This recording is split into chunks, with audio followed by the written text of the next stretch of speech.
बिस्मिल्लाहिर्रहमानिर्रहीम। अस्सलाम वालेकुम दोस्तों, welcome to the wisdom academy YouTube channel. आज की इस वीडियो में हम इंग्लिश के 30 MCQs कवर करेंगे। आज का हमारा पहला क्वेश्चन है, one trick pony means. One trick pony का मतलब है a person having one special talent, यानी एक ऐसा बंदा जिसको कोई ख़ास टैलेंट हो, उसको वन ट्रिक पोनी कहा जाता है। Question number 2, his office is always in an apple pie order. What does the idiom apple pie order means?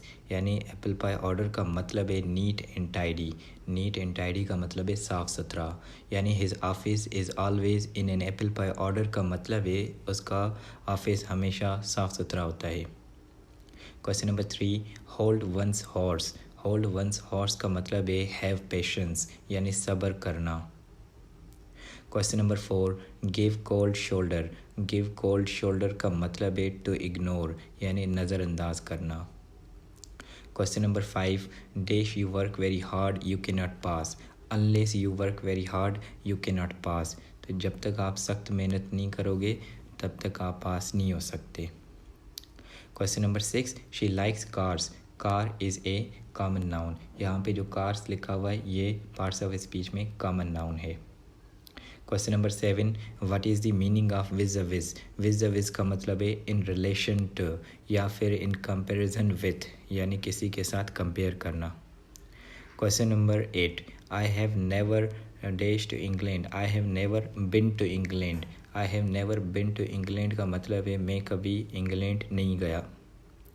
Question number 9, pick the most appropriate meaning of word assuage. Assuage word का मतलब है provide relief from pen, यानी तकलीफ़ या दर्द में आराम पहुंचाना। यानी इसके अदर सिनोनिम्स होंगे सूद या फिर रिलीव या फिर alleviate. Question number 10, pick the most appropriate meaning of word out class. Out class का मतलब है सरपास, यानी इसके दूसरे सिनोनिम होंगे एक्सीड या फिर बीट, यानी किसी से आगे निकल जाना, उसको आउट क्लास कहा जाता है और इसका सिनोनिम होगा surpass. Question number 11, pick the most appropriate meaning of word lambast. Lambast का मतलब है रेप्रीमेंड।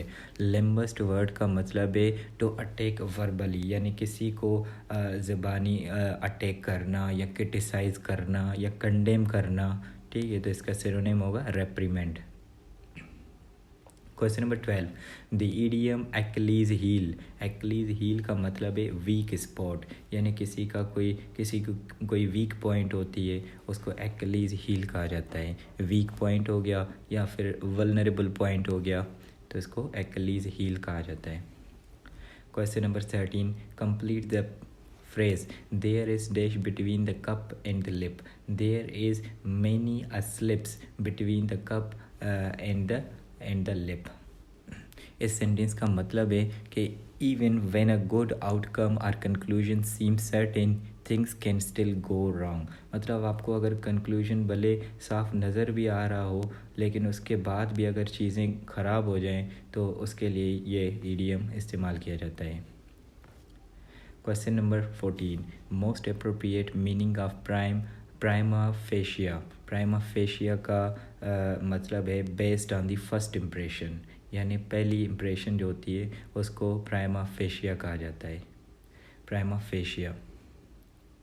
Question number 15, I suspect him of stealing the pen. I suspect him of stealing the pen. Question number 16, the ring was dash by thieves. तो the ring was यहाँ पे आएगा stolen. यहाँ पे stolen नहीं लिखा हुआ, यहाँ पे स्टीलिंग लिखा हुआ है, इसलिए इसका आंसर होगा none of these. The ring was stolen by thieves. Question number 17, passive voice of the baby has lost her doll. The baby has lost her doll का पैसिव होगा her doll has been lost by the baby. Question number 18, passive voice of she will build this house. She will build this house का passive होगा this house will be built by her. Question number 19, to play the second fiddle means. To play the second fiddle का मतलब है to play a smaller role, यानी छोटा किरदार अदा करना। To play the second fiddle यानी to play a smaller role. Question number 20, Ahmed was senior to Naveed in college, detect error, यानी सेंटेंस में एरर डिटेक्ट करनी है। तो यहाँ पे आंसर है डी, नो एरर, यानी सेंटेंस में कोई एरर नहीं है, यह सेंटेंस बिल्कुल सही है। Ahmed was senior to Naveed in college. Question number 21, it was him who came running into the classroom, detect error, यानी सेंटेंस में एरर डिटेक्ट करना है। It was him who came running into the classroom, तो यहाँ पे मिस्टेक है, it was him. Correction क्या होगी, it was he. It was he who came running into the classroom. Question number 22, antonym of gumption, gumption का antonym है stupidity. गम्पशन का मतलब है कॉमन सेंस या फिर विजडम हो गया, ठीक है। तो विजडम का अपोजिट क्या होगा, stupidity. Question number 23, antonym of expand, expand का एंटोनिम होगा कंडेंस। एक्सपेंड का मतलब होता है इनलार्ज करना या फिर स्प्रेड करना, फैलाना, ठीक है। तो इसका अपोजिट होगा कंडेंस। कंडेंस का मतलब है रिड्यूस करना। क्वेश्चन नंबर 24, एंटोनिम ऑफ फ्राइवोलस, फ्राइवोलस का एंटोनिम है वाइज। फ्राइवोलस का मतलब है फूलिश, ठीक है। इसकी एक और मीनिंग भी है इनसिग्निफिकेंट या फिर अनइम्पोर्टेंट, ठीक है। तो फ्राइवोलस का अपोजिट क्या होगा, अच्छा अगर इसकी फूलिश मीनिंग लेंगे तो इसका अपोजिट होगा वाइज, और अगर इसकी इनसिग्निफिकेंट मीनिंग लेंगे तो इसका अपोजिट होगा सिग्निफिकेंट। अनइम्पोर्टेंट लेंगे तो इसका एंटोनिम क्या होगा, important. Question number 25, antonym of dextrous, dextrous का मतलब होता है डेक्स्ट्रस का मतलब है क्लेवर या फिर स्किलफुल या फिर एक्सपर्ट या फिर आर्टफुल। तो इसका अपोजिट होगा क्लमसी। क्लमसी का मतलब है अनस्किलफुल या इनएक्सपर्ट, ठीक है। उसके बाद है question number 26, choose the correct sentence. Correct sentence कौन सा है, every student likes the teacher, ये सही सेंटेंस है। Question number 27, choose the correct sentence, यहाँ इनमें से कौन सा सेंटेंस सही है, I must call him immediately, I must call him immediately, ये सेंटेंस सही है।